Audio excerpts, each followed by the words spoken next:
कैसे कटल नंदो गवाना के रात का बताई काका भइल रहे बोल खुरपाती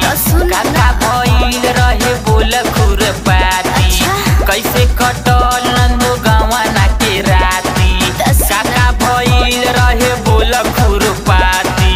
चोली का लिया उसने ना उठा के दिया जब रे भौजी बड़ा तो खेला करे होया रे भौजी बड़ा तो खेला करे होया रे भौजी बड़ा तो खेला करे होया रे भौजी बड़ा तो खेला करे होया।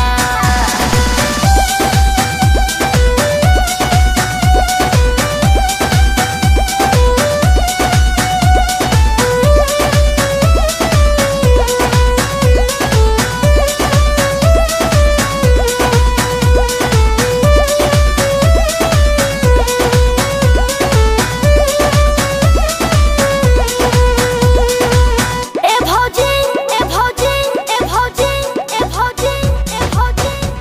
हे भौजी पियावा मिलल बाया नारी चलावे हाथ गाड़ी ए भौजी ए हो ए भौजी पियावा मिलल बाया नारी चलावे हाथ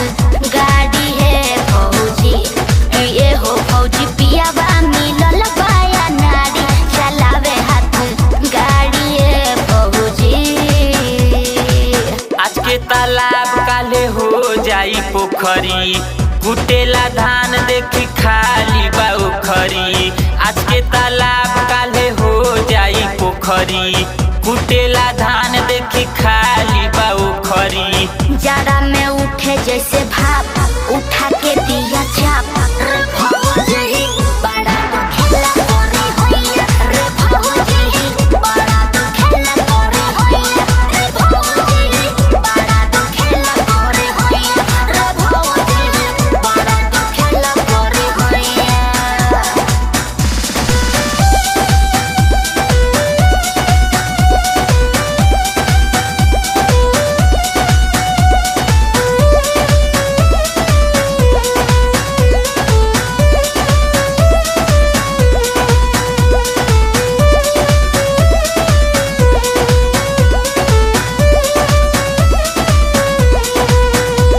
कमरिया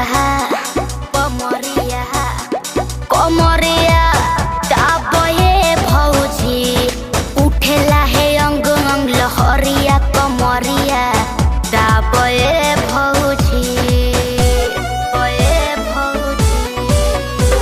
कमरिया दाबे भौजी कमरिया दाबे भौजी उठेला है अंग अंग लहरिया कमरिया दाबे भौजी पियावा सती सावा के जाके समझाई पिके उ रोजू रोजू रहे पगलाई पियावा सती सावा के जाके समझाई पिके उ रोज रोज रहे पगलाई करेला रोजे रोजे पाप उठा के दिया छाप रे